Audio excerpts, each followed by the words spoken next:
आजको भिडियोमा हामी बुझ्नेछौँ किन थाइल्यान्डका नागरिकहरू हमासले सबैभन्दा पहिले छोड्यो। कसरी एउटा सानो तटस्थ देशले युद्ध नभए शान्ति र कूटनीतिको माध्यमबाट आफ्नो नागरिकहरू फर्कायो।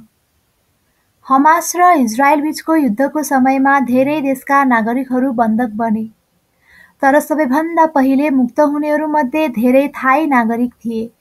अब प्रश्न उठ्छ, किन? थाइल्यान्डले यसका लागि प्रत्यक्ष हमाससँग कुरा गरेन, तर उसले सहयोग माग्यो 3 प्रमुख देशहरूबाट। कतार, हमास र इजरायल बीचको मुख्य मध्यस्थ देश। इजिप्ट, गाजाको दक्षिणी सीमा नियन्त्रण गर्ने देश। इरान, हमासलाई समर्थन गर्ने देश। यी देशहरूले थाइल्यान्डलाई सम्मान गर्छन् किनभने थाइल्यान्डले कहिल्यै उनीहरूको विरोध गरेको छैन। कतारले हमासलाई सम्झायो, थाई कामदारहरूलाई छोड्नु मानवता र शान्तिको प्रतीक हुनेछ।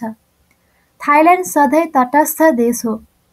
यसले कुनै युद्धमा भाग लिँदैन र कुनै देशलाई दुश्मन मानेको छैन। थाइल्यान्डमा धेरै मुस्लिम नागरिकहरू पनि छन्, त्यसैले सरकारले इस्लामिक देशहरूप्रति सधैँ सम्मान देखाउँछ।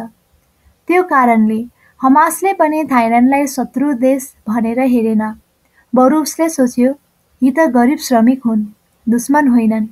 त्यसैले हमासले उनीहरूलाई छोड्नु उचित ठान्यो। हमासका नेताहरूले सार्वजनिक रूपमा भनेका थिए, थाई बन्धकहरूलाई हामीले मानवीय र इस्लामिक कारणले छोड्यौँ।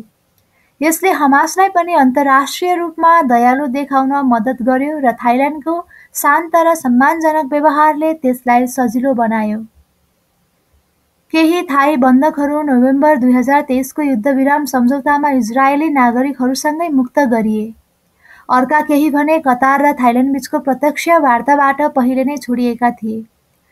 थाइल्यान्डको परराष्ट्र मन्त्रालयले लगातार वार्ता गर्दै प्रत्येक नागरिकलाई फर्काउन ठूलो भूमिका खेलेको थियो। थाइल्यान्डले शक्ति होइन, बुद्धिमत्ता र सम्मान प्रयोग गर्यो। यसले देखायो सफ्ट पावर, अर्थात् मित्रता, संवाद र कूटनीति कहिलेकाहीँ हतियारभन्दा बलियो हतियार बन्न सक्छ।